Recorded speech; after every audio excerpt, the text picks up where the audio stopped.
So many of you have signed up this term. As most of you know, this course is now on an alternate year basis, but it really depends on how much interest there is in it. So this is certainly very satisfactory interest.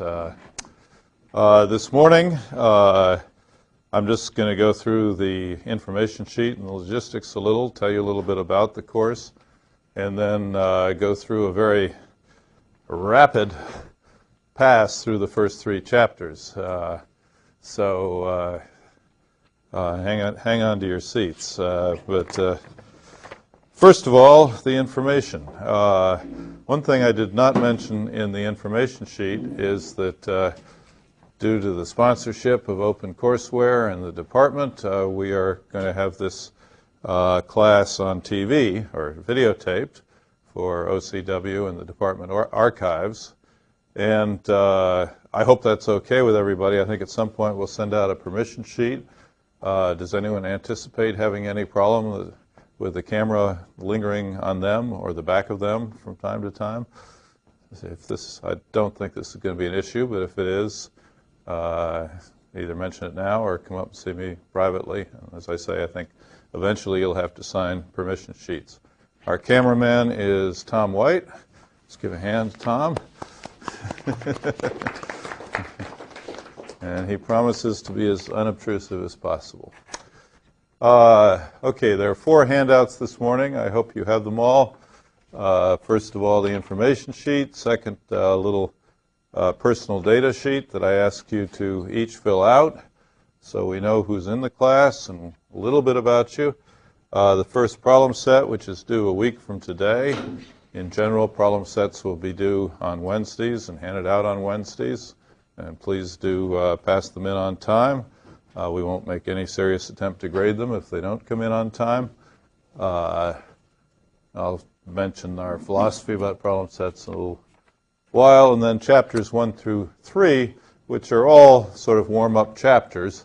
And problem set 1 is just kind of warm-up exercises to get you into context, get you into the mood for this course. It doesn't have to do, no, it does, but at this point it's more just getting up to speed with the language and the environment. The teaching assistant is Ashish Kisti. Ashish, why don't you stand up just so everybody is sure to see you. I'm delighted to have Ashish. He was a superb student in this course, certainly understands it very well. Ashish will even be a distinguished guest lecturer for lectures 2 through 4 because I will be on vacation during that time. So you'll get to know Ashish very well. I think he will be able to help you quite a bit. His office hours we've tentatively scheduled for Tuesday from 5 to 7 in the basement area of Building 32, the Data Center. Is that going to be okay with everybody? Is there anybody who's... It's, of course, set that way because the homeworks are due on Wednesday. That's all right? All right, we aim to please. I've already mentioned Tom White. I want to mention that we've tentatively scheduled the midterm for Wednesday, March 16th, which is the Wednesday before MIT vacation week. Normally I've run it for 2 hours to try to minimize time pressure. For a 9:30 class, that's easy. We simply started at 9. But again, if anyone has any personal problem with that, please let me know. You may not know about that yet, but I want to let you know immediately. Prerequisite. I've held to the policy of enforcing the prerequisite, which is 6450, rigorously. Not so much because the content is really what's needed. This course is entitled Principles of Digital Communications 2, but what it really is a course on coding, modern coding, in a communications wrapper. Our motivation all along will be how to get to capacity on the additive white Gaussian noise channel.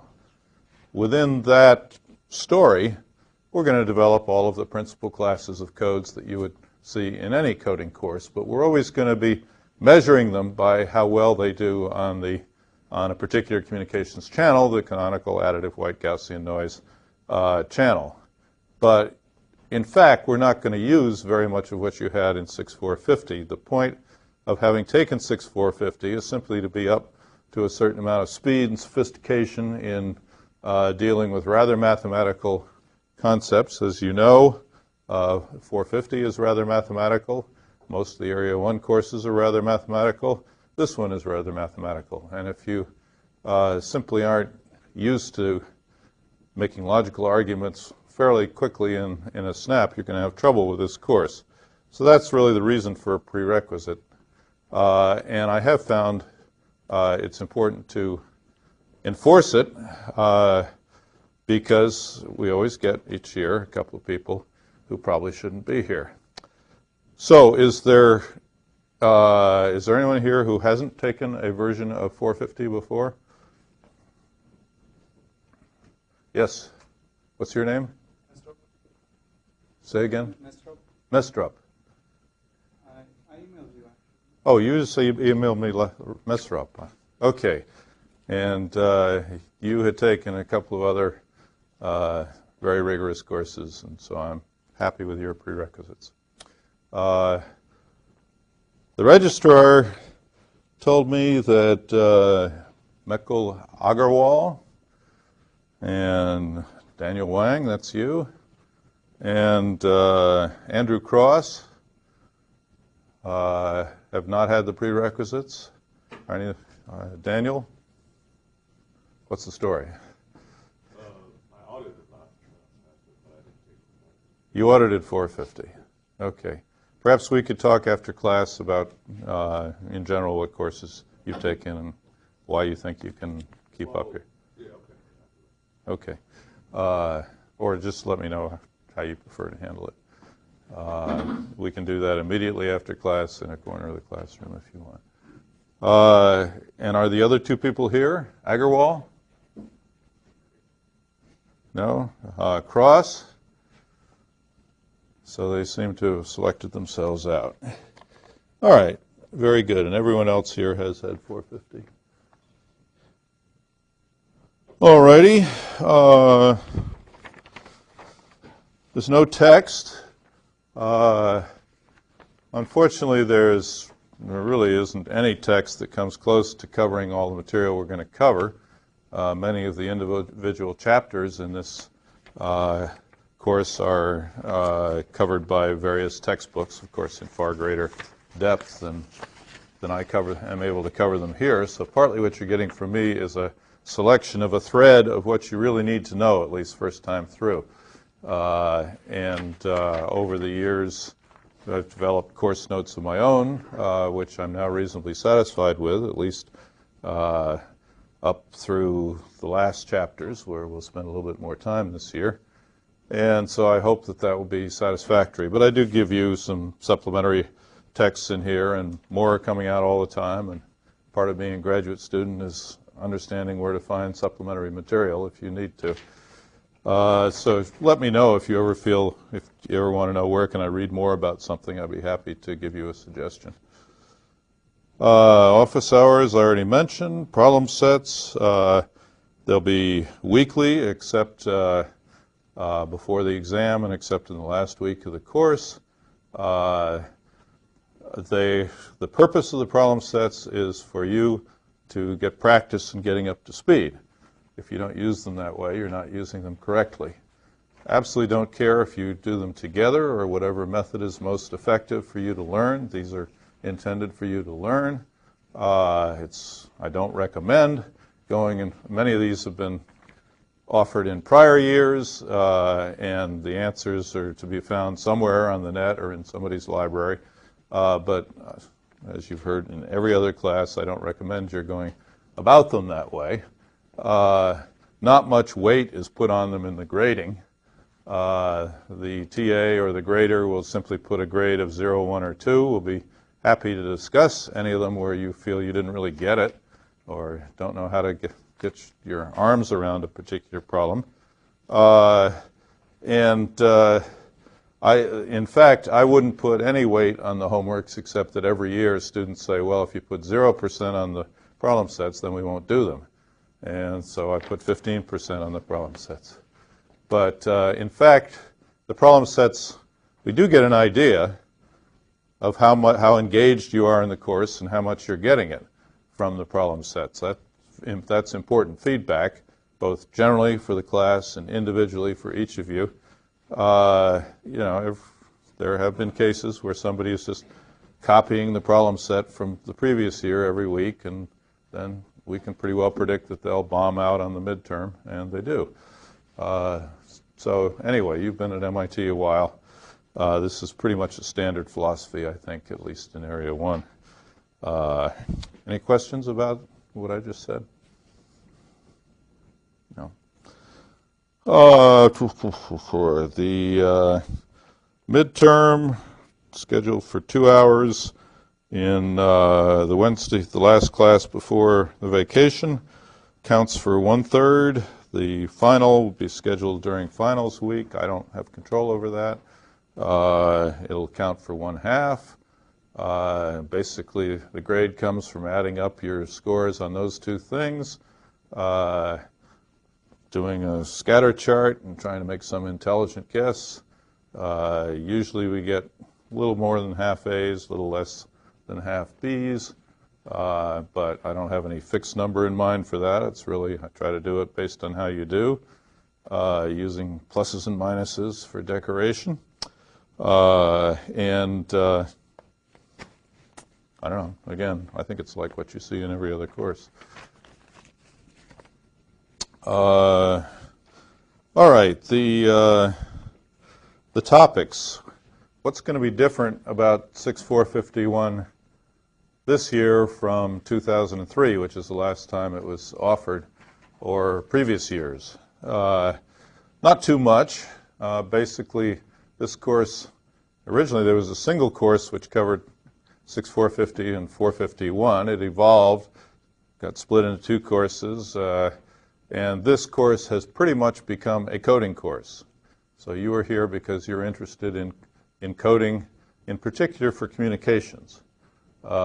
This is a good first course in coding for, I think, other interests. Are you Andrew Cross? Yes. Yes. What is your situation on the prerequisites?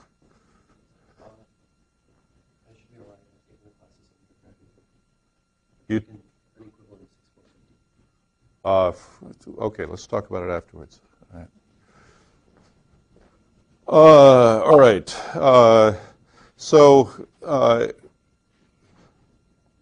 It's, as I said earlier, the course is pretty much stabilized at this point to be a course on coding over the additive white Gaussian channel. Those of you who are here with other interests, that's not the only place that coding is used, I think will be reasonably satisfied with the course. We're always putting it in communication context, but we talk about all the major classes of algebraic block codes, convolutional codes, tail-biting codes, capacity approaching codes, low-density parity check codes, lattice codes, trellis-coded modulation. If you want to get, and all of their decoding algorithms, which are just as important as the codes themselves. So I hope that's what you're after, is to get a view of which codes have proved to be most important over the years. My context is communication, but I believe you'll get exposed to most of the things you would need, regardless of why you happen to be interested in coding. What is going to be different this year is going to be rather ruthlessly chopping out not perfectly essential topics wherever I can through the course, and in particular, going to run through chapters 1 through 3 today, assuming that, well, 1 is just an introduction. Chapter 2 is basically how you get from continuous time to discrete time on additive white Gaussian noise channels. You did that to a fairly well in 6.450, so I assume all I need to do is basically sketch it for you. And chapter 3 is proof of the channel capacity formula, which you may or may not have encountered somewhere else. But even if you haven't encountered it, you're probably reasonably willing to take it on faith. And so that allows us to get immediately into chapter 4 in the next lecture, where Ashish will be starting to work up from the smallest, simplest little constellations in Euclidean space, which is where the story begins. This hopefully will give us more time at the end of the course for more on what's been happening in the last 10 years or so.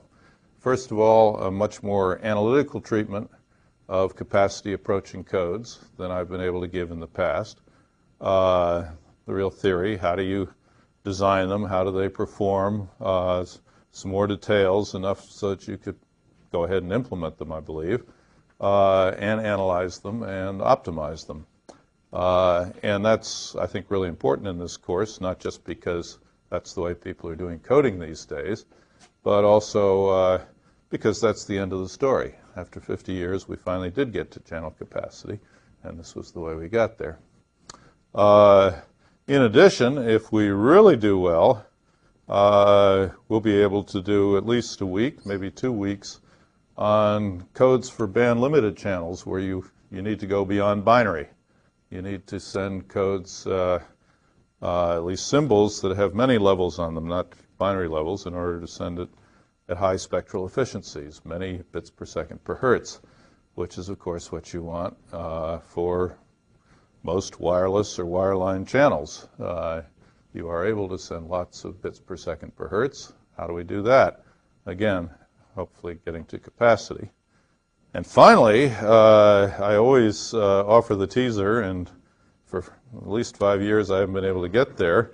We could talk about linear Gaussian channels, where you get into equalization, pre-coding, other topics that are very important. But I'm almost certain we won't get there.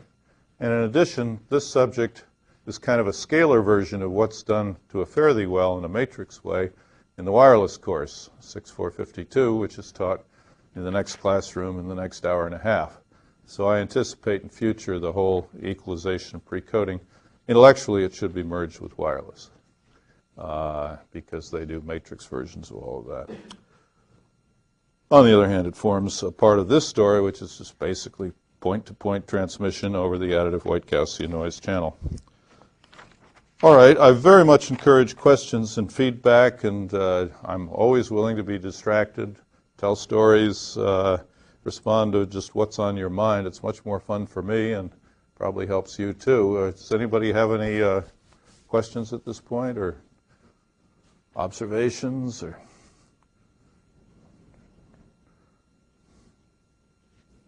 No? Yeah. All right. We should just get into it.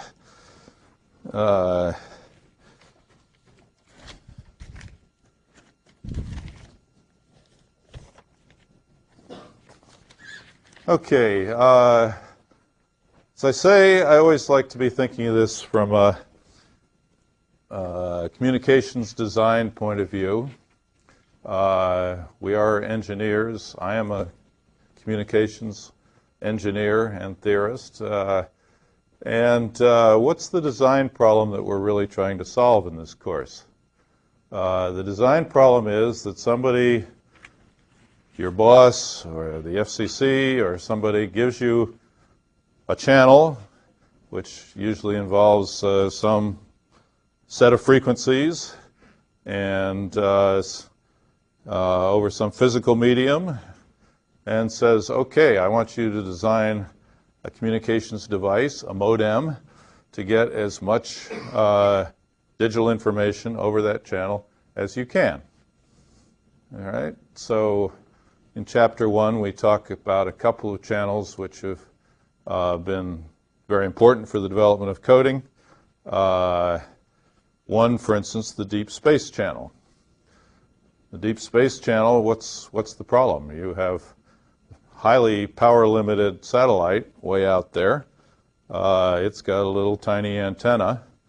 It can use whatever frequencies it wants.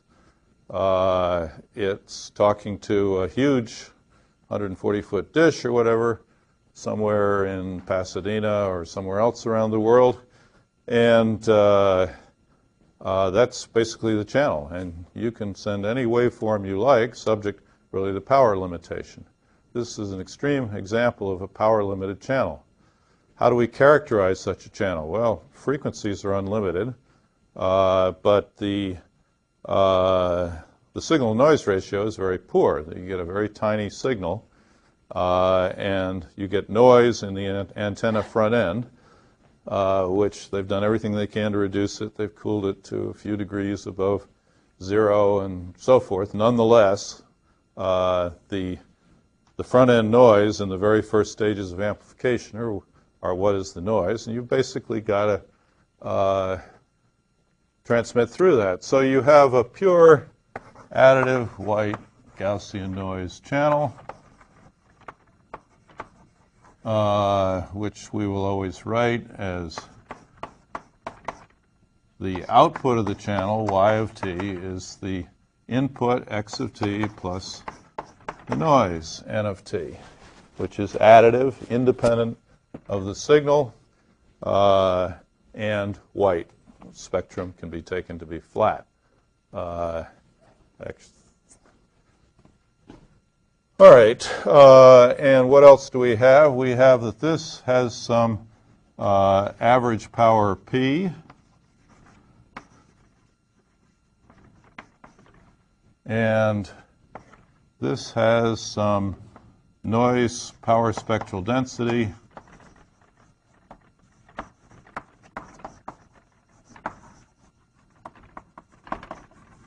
which is characterized by a parameter n naught, which is basically the noise power per hertz, per positive frequency hertz, as it turns out, because these things were all defined back in the dark ages. Okay, and we also, either because of the channel specification or because ultimately we decide to signal in a particular bandwidth, we have a bandwidth W. Again, that's just measured over the positive frequencies. So, and if it goes from 0 to W, that's the baseband channel. If it goes from W naught to W naught plus W, that's a passband channel. All right? But we're going to find out it doesn't really matter where the pass band is, or the baseband.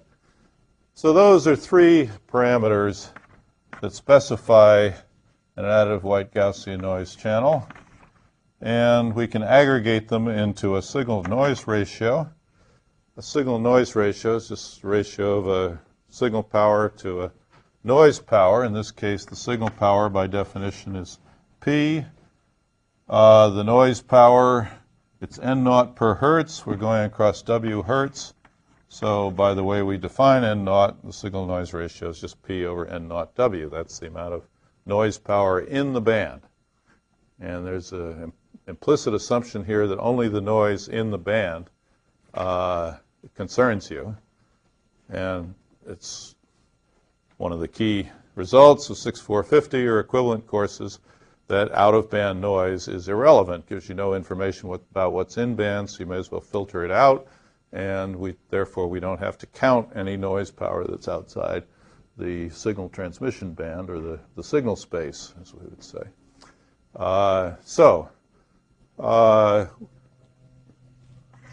Two key things. It's easier to keep in mind the signal-noise ratio than both P and N naught. By an amplifier, you could scale both P and N naught, so really all you're interested in is their ratio anyway.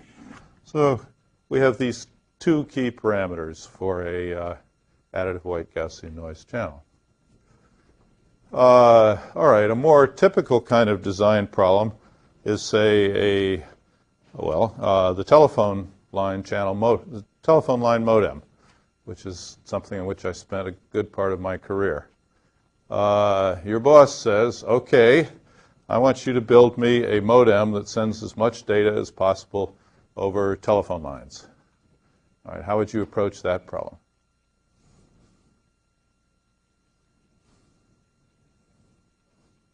Okay, this is your summer project. What would you do on the first day? I really would like a little feedback, folks. It makes it so much more fun for me. Yeah? In this time, this band limited. We have a limitation in frequency, so it's not like this standard, which is power limited. All right. So you have in mind a certain channel model. How would you verify that channel model? Well, you could see the time frequency response. You could measure it somehow.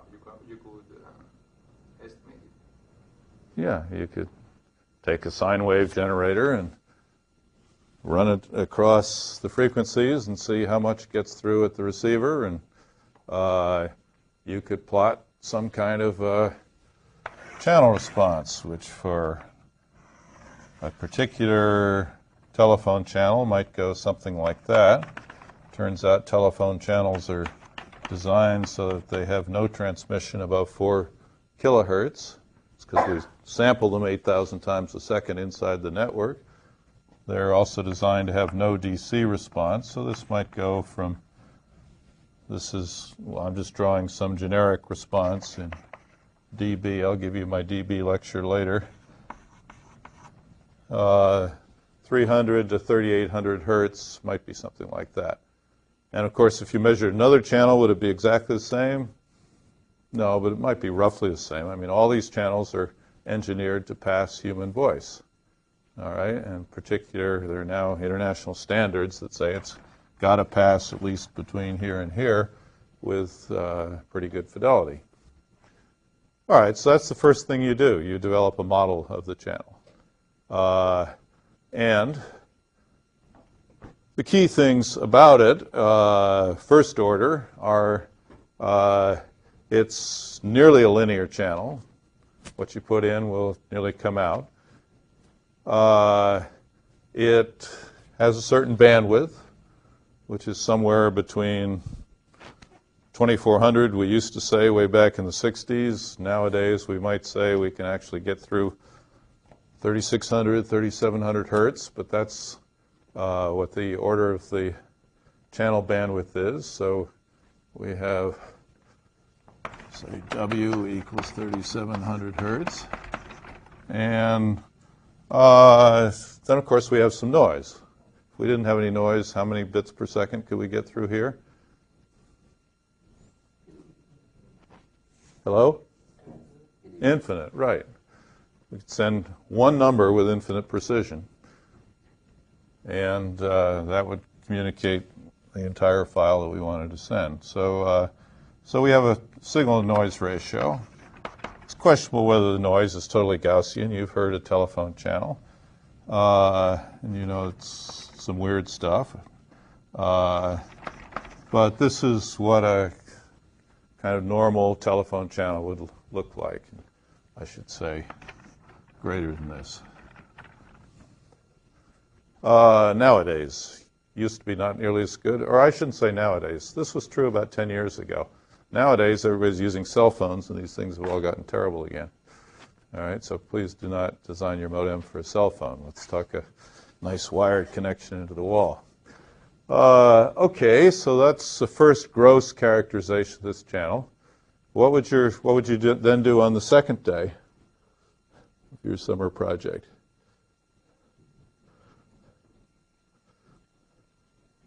Yeah? Okay, and that's a good idea. What do you have in mind in designing a modulation scheme?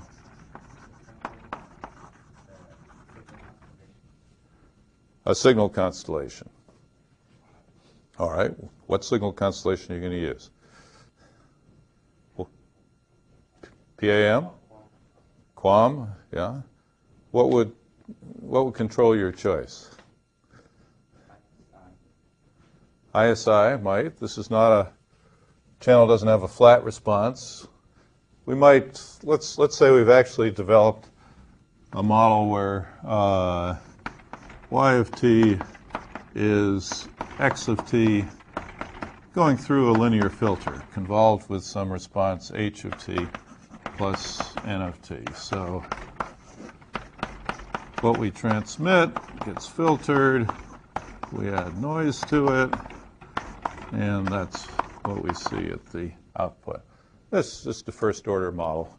This is basically the way Modems were designed for telephone channels for many, many years, just with that simple model. All right, so if we have a filter here, we might have to worry about intersimilar interference.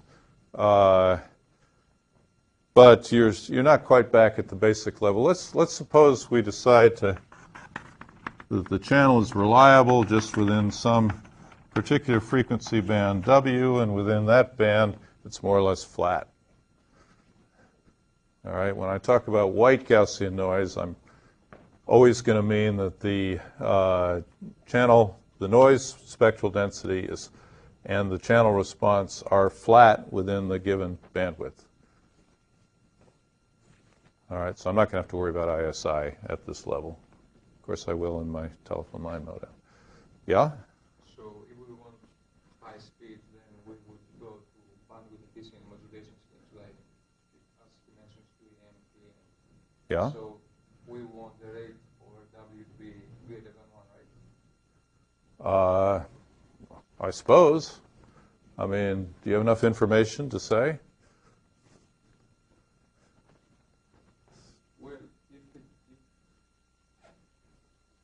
Well, for example, if we want a modem of 64 kilohertz, 64 kilobits per second, and we have only 3,700 hertz of that bandwidth, then we need to use a bandwidth efficient modulation scheme. Okay, is there any chance of sending 64 kilobits through this channel? Well, yes. There is. How do you know that?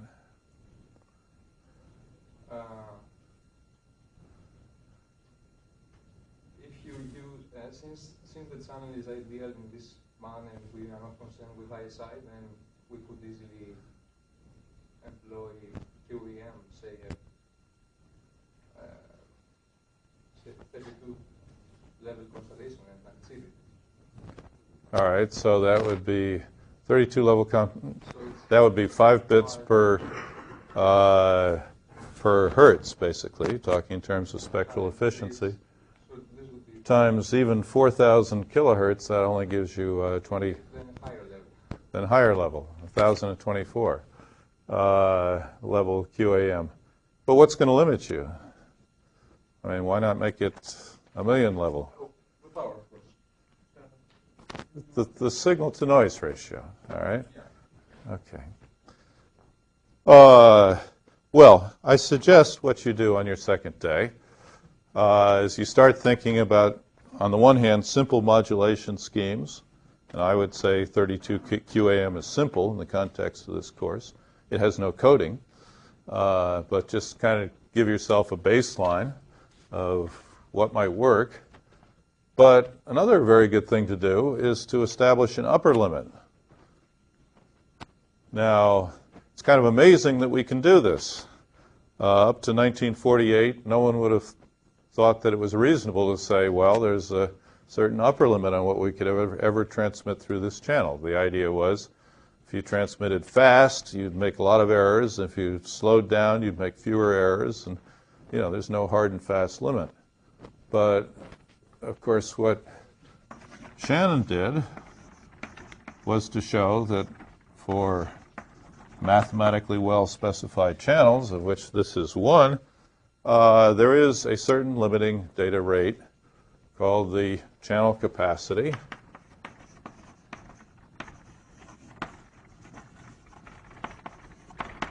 And what the capacity is for an additive white Gaussian noise channel, this is the most famous formula in information theory. If we have time, I'll derive it for you. Otherwise, I encourage you to look it up. The capacity of this channel is entirely specified by these two parameters, bandwidth and signal-noise ratio, and it's simply W times the binary logarithm of 1 plus SNR in bits per second. All right, and the Shannon proved a strong capacity theorem and a converse. The capacity theorem says there does exist a coding scheme, perhaps involving QAM, perhaps involving lots of other stuff, that can get you as close as you want in rate.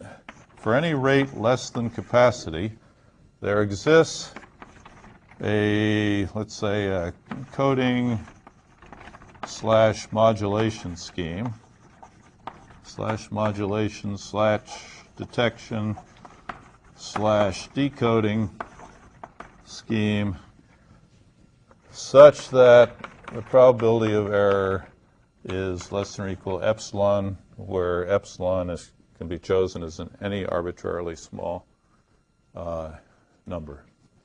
All right, so if you want probability of error of 10 to the minus fifth or 10 to the minus 10th, however you measure it, can't be 0. Very big difference between 0 and 10 to the minus 10th.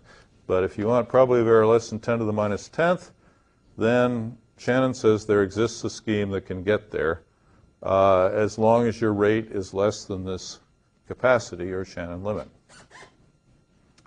All right, so I suggest it would be a good idea to calculate what that is for this. Now, if the signal-noise ratio is 37 dB, then 1 plus SNR is about the same as SNR. Log 2 of 37 dB, factor of 2 is 3 dB, so that's about 12 1/3. All right, this is sort of first example of why calculating in dB makes things very easy. So this is about 12 1/3 times whatever the bandwidth is, 3,700 hertz, and we go through that calculation and we get something over 42,000 bits per second. All right, so you have no hope of going more than 42,000 bits per second if this is in fact an accurate channel model. I mean, I'm assuming that these two numbers are correct. If this turns out to be 50 dB, then you can go a little further. All right? Yes? Yes. And it's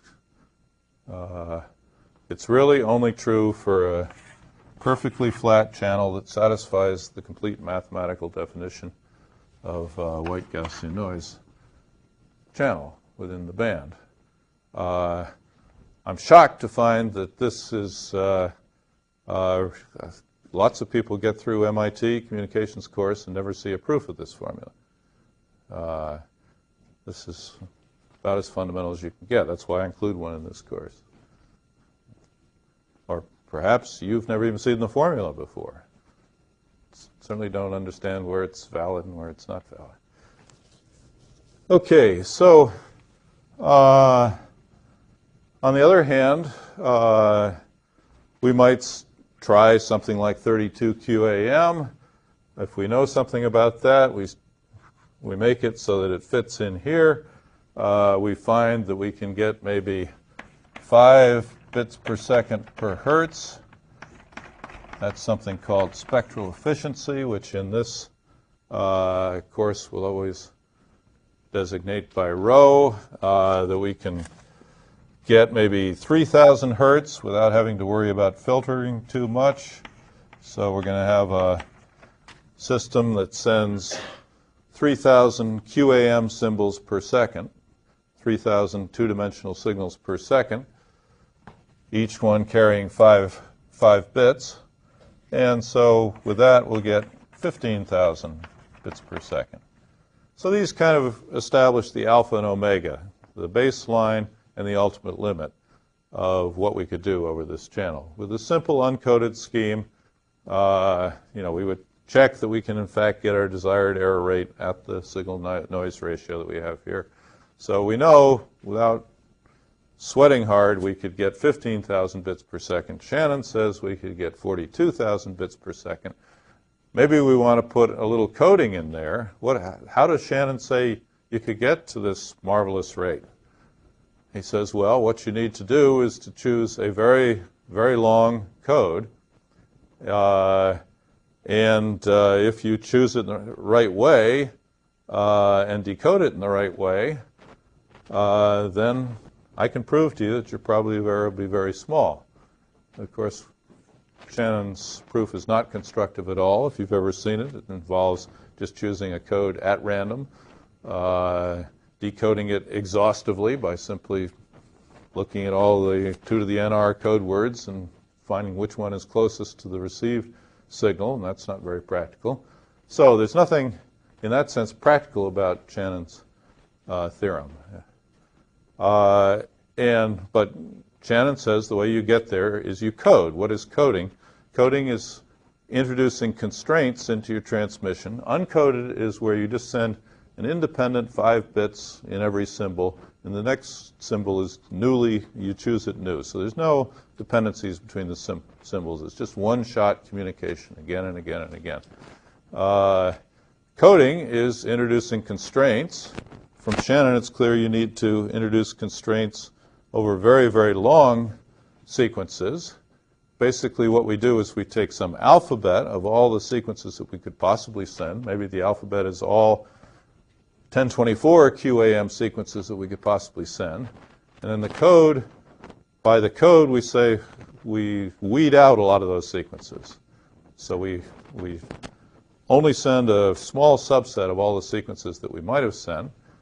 As a result, we make sure that there's a big distance between the sequences that are actually in the code. The fact that there's a much bigger distance than there is between the signal points in any particular small constellation means that if we do truly exhaustive maximum likelihood decoding, it's extremely unlikely we'll confuse one sequence for another, and therefore we can get a very low error probability. And the whole course is about the history of people's efforts to realize what Shannon said on the particular channel that we're talking about, the additive white Gaussian noise channel, which, as you might imagine, is the canonical channel, but it's proved to be a very good model for things like the deep space channel, the telephone line channel. In Chapter 1, I talk about the history, and you can get some sense for the time flow. And it really took until, well, depending on how you count it, up to about 1995 to when people could get effectively within tenths of a dB of the Shannon limit. All right, and you could say the problem was cracked, and research has continued for the past 10 years, and this has been made more practical and extended more channels and refined in many, many directions. But really, you could say it was a 50-year project to take this existence theorem and make it real in a practical engineering sense. And that's the story of this course. I think it's a terrific story. So that's the way I like to package the course, as how are we going to get to what Shannon said we could do. All right, so that's the whole story. You having a problem hearing me? There's noise in the system. Okay, well, it's probably not an additive white Gaussian noise channel. It's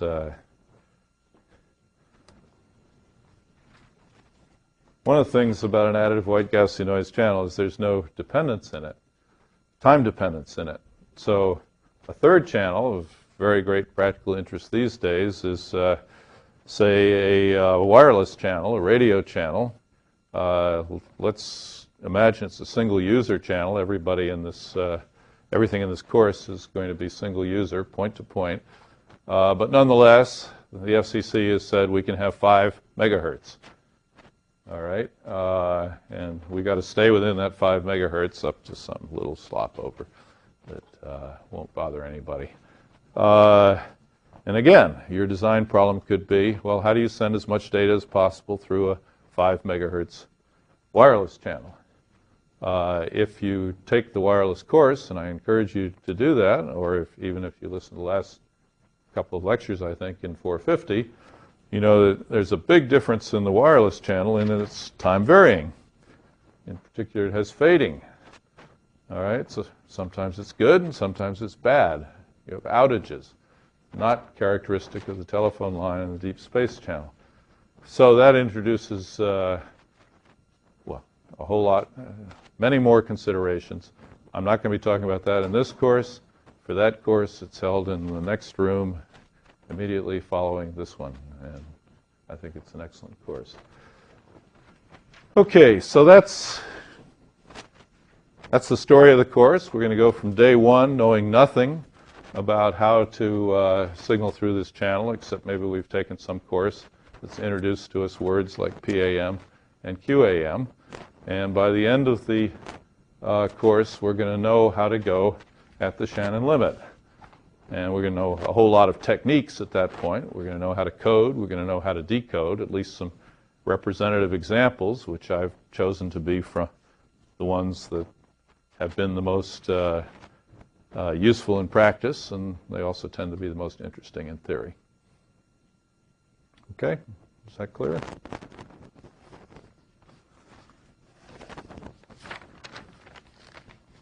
Okay, just an aside on the first homework set. As I said, these are just supposed to be warm-up exercises to get you comfortable with operating in the additive white Gaussian noise channel, which, at least in discrete time, turns out to be trying to code in Euclidean space, and code and decode in Euclidean space. And the very first thing I do here is to give you my dB lecture. Now, how many people here would say they're comfortable with using dB?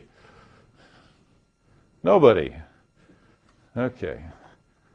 Over the years, I've tried to encourage Bob Gallagher to talk more about dB in 6450, and now I believe he does give the dB lecture, but I don't believe he gives it with very much conviction.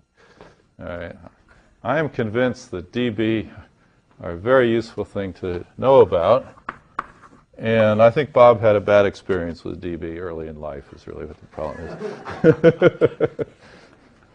Some Army sergeant said somebody was 3 dB taller than somebody else, and he was so revolted he never wanted to talk about dB again.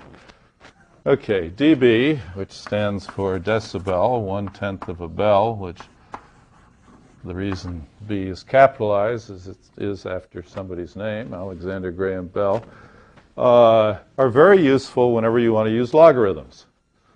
All right, they basically are a system of logarithms. This gets all confused with 10 log 10 and 20 log 10 and EE tests, but basically it's just a very well-designed, for humans, system of logarithms. Think about it. What would be the most convenient system of logarithms? We're going to use this whenever we have talking about factors or the multiplication of a bunch of numbers. First of all, you'd want to have it to be based on the base 10 number system, because then it's we have a decimal system, and we want to be able to very conveniently multiply by 10, 100, 1,000, and so forth. So a very natural logarithm to consider is log to the base 10. But so if we have log to the base 10 of some factor, let's say log to the base 10 of 2 is 0.3010. And in fact, there are lots of tables that give logs to the base 10.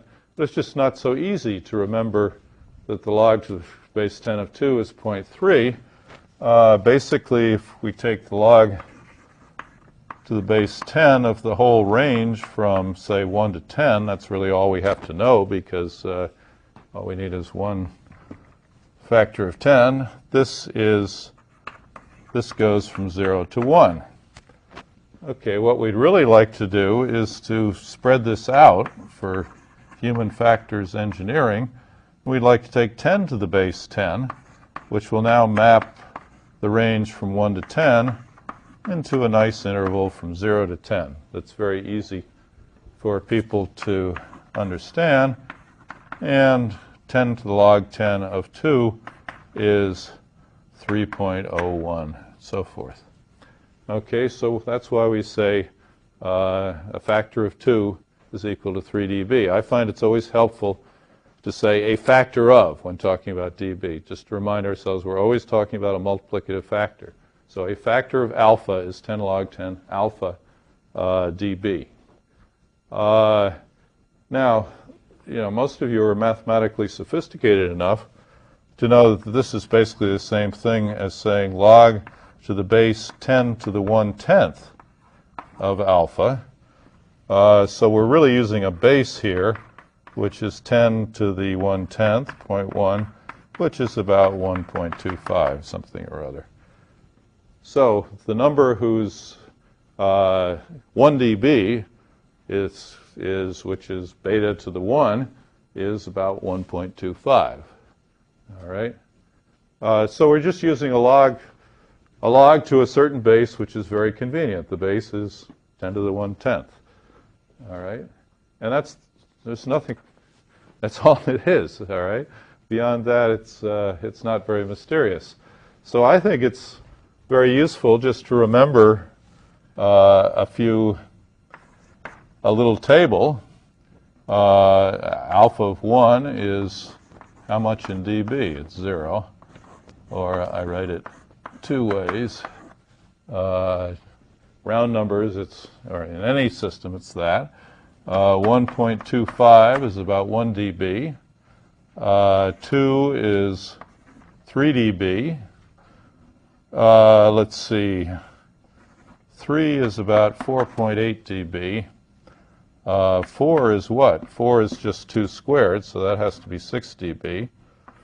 5 is what? 5 is 10 over 2, so that has to be 10 down here is 10 dB. That's exactly 10 dB. And so 5 has to be 7 dB. And 8 is 9 dB. And that's consistent, by the way. You see then 10 over 8, which is 5 over 4, is 1.25, which is 1 dB. And just, I find it useful in everyday life. Maybe that makes me an engineering nerd. But the first problem, for instance, has to do with compound interest. If you just remember dB values of things, you can do things like compound interest calculations in your head. Or I gave you a more engineering example over here. If you want to evaluate log 2 of 37 dB, it's very easy. You just divide by 3. All right. So anyway, I encourage you to memorize the short table. There's some more things in it, and use it day by day and become known as a real MIT person. All right. Why schemes? Well, why not? All right. The other problems in the first homework set, one's quite algebraic construction using Hadamard matrices of geometrical signal sets like biorthogonal and orthogonal and simplex signal sets with a easy decoding algorithm, and that's good to know about.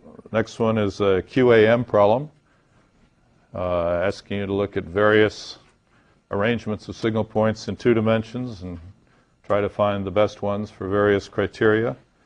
The last one has to do with spherical shaping of large constellations in many dimensions with high spectral efficiency, many bits per second per hertz. Okay, and that's chapter 1.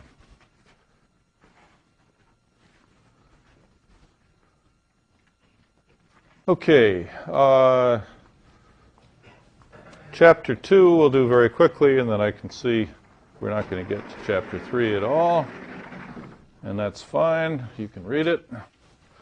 Ashish, if you want to say a word about chapter 3 next time, that would be fine. Chapter 2 is really about given a continuous time additive white Gaussian noise channel with model y of t equals x of t plus n of t. And here we have a certain power and we have a certain bandwidth limitation, W, same things we were using before. Here we have a certain power, spectral density, N naught. So there are the parameters of the channel. Or I've collapsed them into two parameters, SNR and W. How can we convert this to a discrete time additive white Gaussian noise channel, which will be a channel model like this, a sequence of symbols YK is equal to a sequence of transmitted symbols XK plus a sequence of noise symbols NK, where again, this is going to be this is going to be IID Gaussian. That's what white is in discrete time, independent, identically distributed Gaussian random variables. This is going to have some variance Sn. This is going to have some power constraint Sx. We don't specifically see a bandwidth in here, but the bandwidth is essentially how many symbols do we get per second. And I think all of you should have a sense that a bandwidth of W translates through the sampling theorem or through PAM modulation or something else is roughly equivalent in discrete time to 2W real symbols per second or to W complex symbols per second. All right. Now sorry, did I screw you up?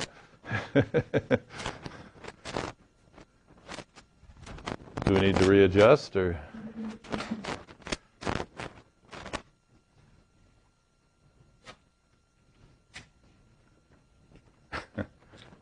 All right.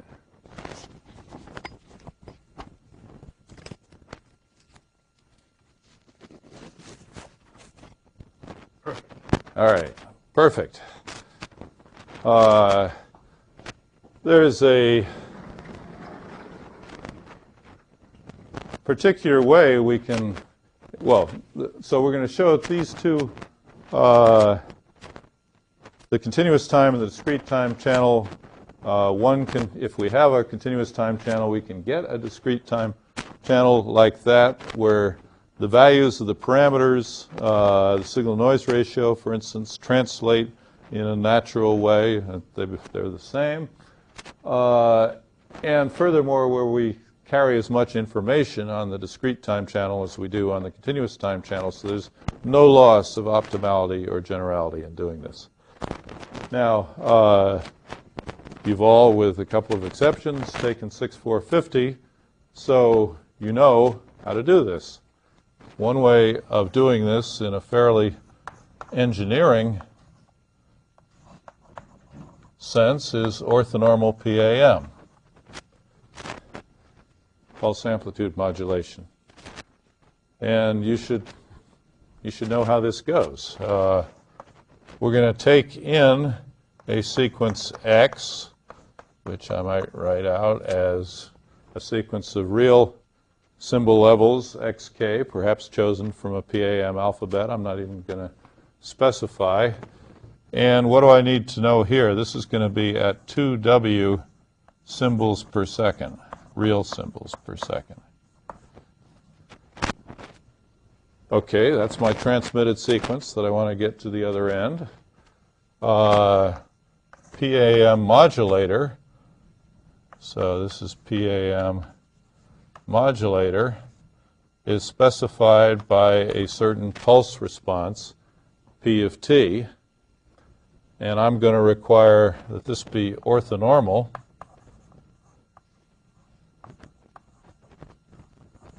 in the following sense, that the inner product between P of t minus kt and P of t minus jt is equal to the Kronecker delta kj, so that the time shifts of this single basic pulse by t, where t equals 1 over 2w, it's the symbol interval, are going to be orthogonal to each other and what's more orthonormal. So, all right, so I'm, in effect, I've got a signal space consisting of all the linear combinations of the time shifts of P of t by integer values of t, and I'm going to send something that's in that signal space, simply by amplitude modulating each one as it comes along. All right, so what I get out here is a continuous time signal, x of t, sum of xk p of t minus kt. That's what the modulator does. All right. Then the channel, continuous time channel. So this is discrete time here. Now I'm into continuous time.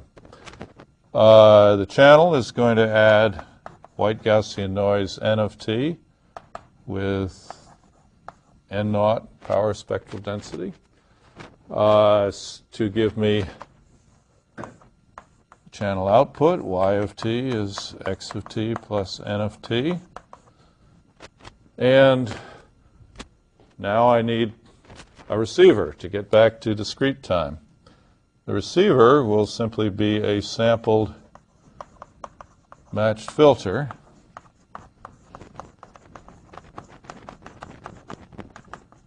which has many properties which you should recall.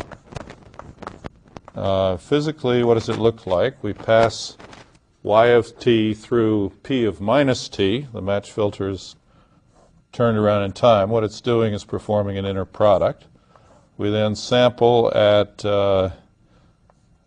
t samples per second, perfectly phased, and as a result we get out some sequence y equal yk. And the purpose of this is so that yk is the inner product of y of t with p of t minus kt.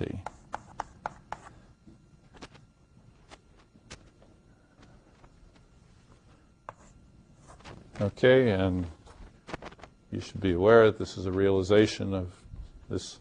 This is a correlator type inner product, correlate and sample inner product.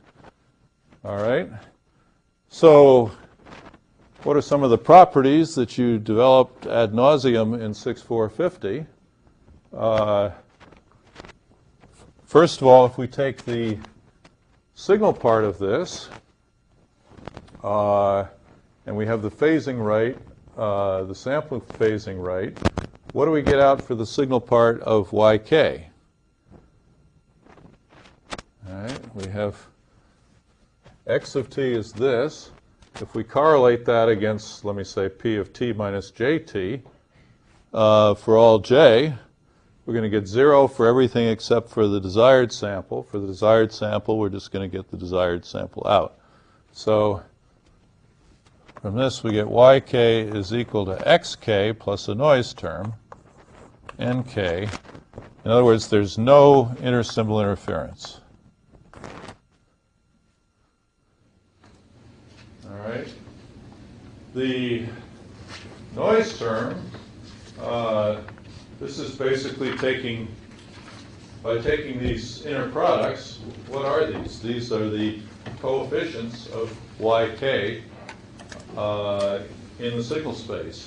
These is an orthonormal expansion of, y of t, those components which lie in the signal space. Can we ignore the components that don't lie in the signal space? Yes, if it's out of white Gaussian noise by the theorem of irrelevance or whatever it was called, there is no information about the x's contained in any part of y of t that is orthogonal to the signal space in the orthogonal space.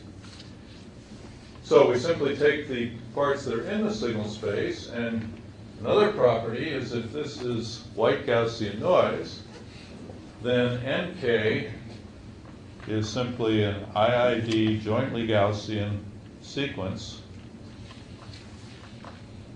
with variance Sn equal to n naught over 2. the power spectral density here was n naught. Okay.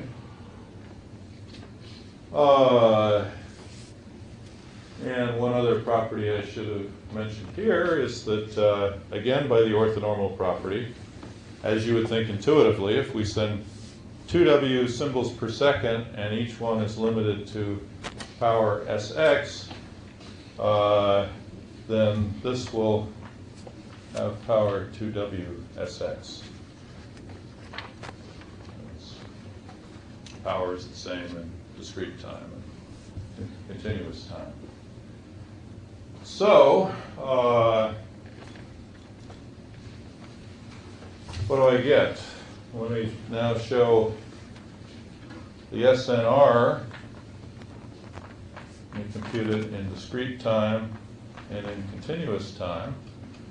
The SNR in discrete time is 2W Sx over Sn, which was n naught over 2. That's right.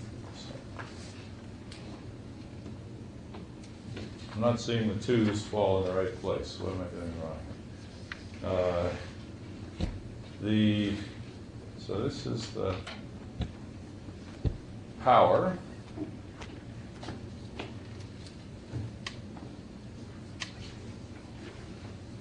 Discrete time, the signal noise ratio is just Sx over Sn. Now Sx is P over 2W. Sn is n naught over 2. Now I'm happy. It's P over W n naught. Continuous time is P over W n naught.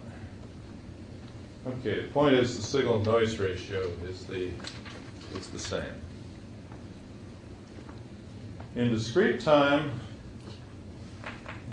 talking about bandwidth, we have the bandwidth is really 2W symbols per second. So that's our measure of bandwidth in discrete time. And that is approximately equal to W hertz in continuous time. Now, I haven't proved that to you yet, have I? And how to prove that we can get a bandwidth as small as W but no smaller. Again, you've done this in 6450, so I hope I can just remind you. If the shifts of P of T are orthonormal, that says something about P of T star P of T, which is it's the correlation of P of T with itself. It means it has to be, G of T has to be 1, T equals 0, and it has to be 0 at all other times, at all other integer times,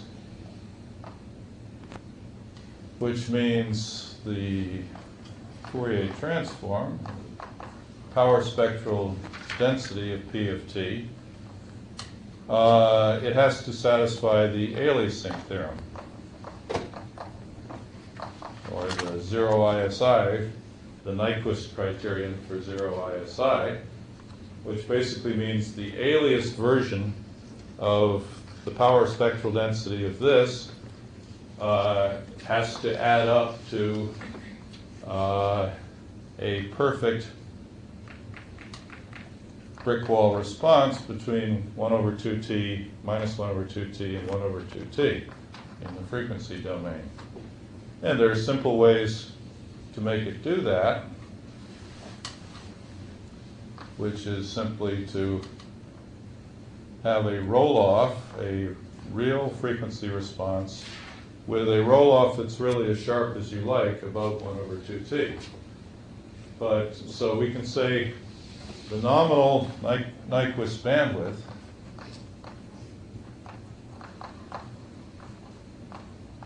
equals 1 over 2t, or t is 1 over 2w, so it's w. Okay?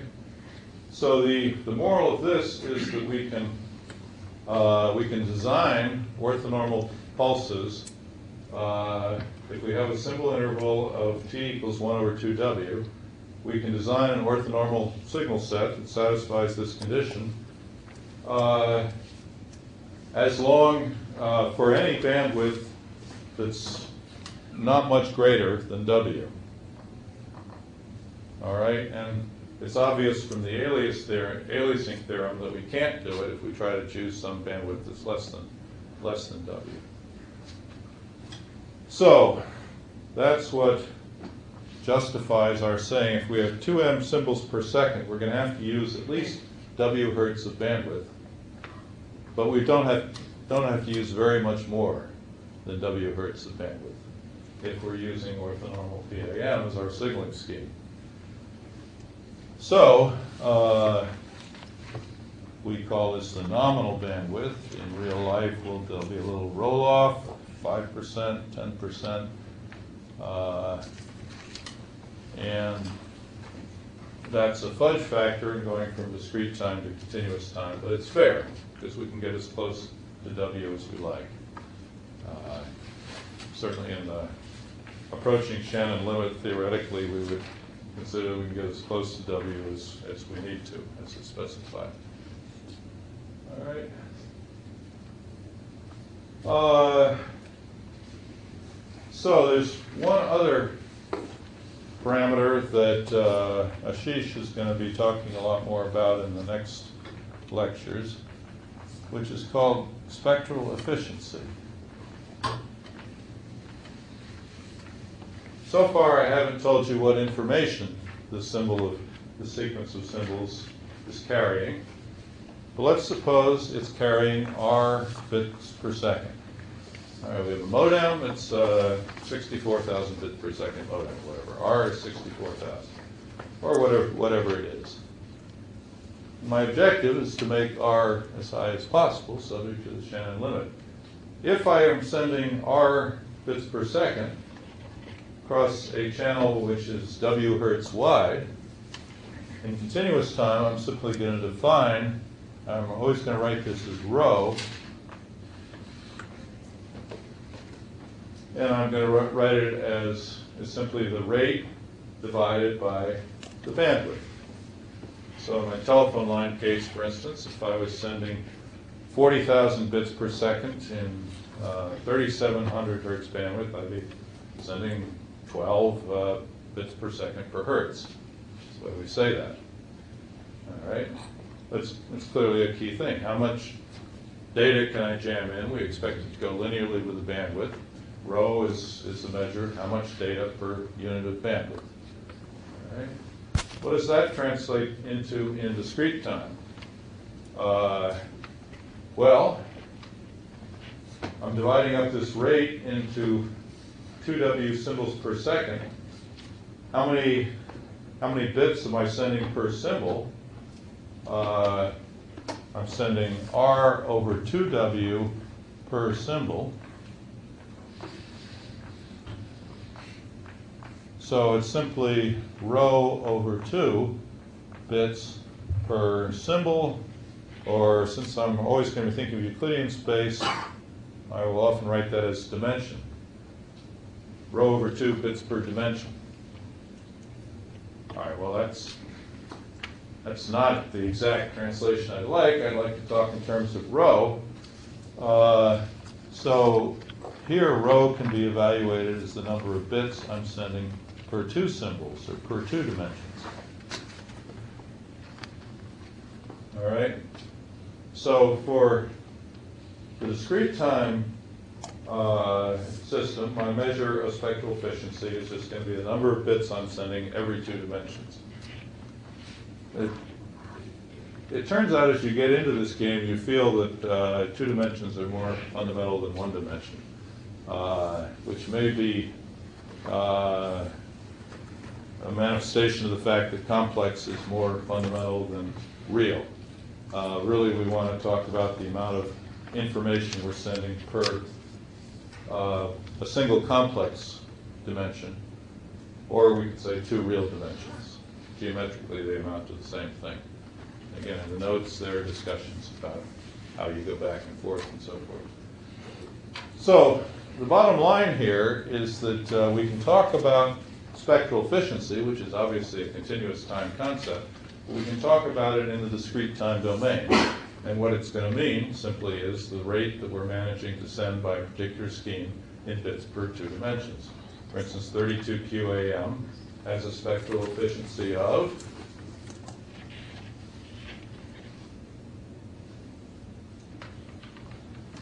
I didn't make myself clear at all. 5 bits per two dimensions. All right. So that's the basic spectral efficiency of a 32 PAM modulation scheme. 2 PAM, plus or minus 1. What's the spectral efficiency of that in bits per two dimensions? This is a trick question. It's 1 bit per one dimension. We can send 2 bits per two dimensions, because 2 PAM is actually the same thing as 4 QAM. It's just 4 QAM is just doing 2 PAM twice in 2 successive symbols. So 2 PAM, you can send 2 bits per two dimensions. You could 4 QAM is also 2 bits per two dimensions. Okay. Similarly, for any we'll be talking about codes which cover many dimensions. You send R bits in n dimensions, then the spectral efficiency is going to be 2R over n. Send R over n in one dimension, 2R over n in two dimensions. I guess initially this is catches people up because it's more difficult to normalize per two dimensions than per one dimension, but come on, suck it up. You're a graduate student at MIT. You can do it per two dimensions. And I assert that it really is the more natural thing. In particular, makes this nice correspondence between discrete time and continuous time parameters. So the SNR is the same. The bandwidth has different interpretations, but we're talking W in both cases. Spectral efficiency we can measure in either discrete time or continuous time. And oh, by the way, what is the channel capacity formula in terms of spectral efficiency? Channel capacity was basically the data rate has to be less than W log 2 1 plus SNR. An equivalent way. So this is writing things in terms of bits per second. Or equivalently, rho, which is R over W, has to be less than log 2 1 plus SNR. This is in bits per second per hertz. Or in discrete time, we have the same formula, except this becomes bits per two dimension. And so things have been normalized so that now you only have a single parameter to worry about. What spectral efficiency can you achieve? It's purely a matter of what SNR you have. Telephone line channel 37 dB, then you can get spectral efficiency of 12 1/3 by Shannon. Okay, so I'm sorry not to be able to give you the very lovely derivation of this formula. As a little bit of culture, I encourage you to read Chapter 3. You will not be held responsible for any of these first 3 chapters. They're all more or less just for orientation. Next time, Ashish will get into the real stuff. Any final questions? Okay. See you in 2 weeks.